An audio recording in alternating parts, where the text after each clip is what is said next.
بندہ سمجھتا ہے میں نماز پڑھنے نہیں جاتا، اور تو کون ہے نہ جانے والا، وہ بلاتا ہی نہیں ہے،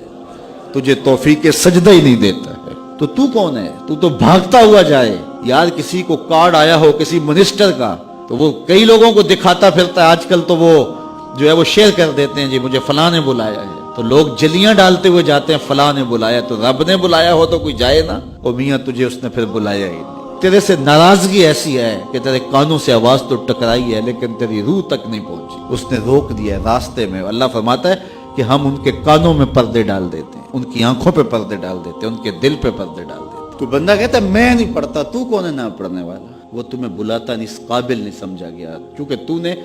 اس کے حکموں سے منہ موڑا، اس کی فرما برداری کو چھوڑا، تو پھر اس نے بھی تجھے راندہ درگاہ کر دیا،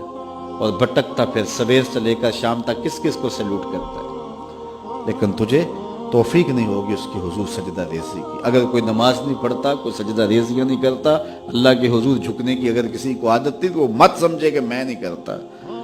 اللہ اکبر، اس سے چھین لی جاتی ہے توفیق، چھین لی جاتی ہے توفیق۔ تو اللہ سے توفیق مانگو کہ اللہ ہم سے کبھی بھی اپنی توفیق نہ چھینے،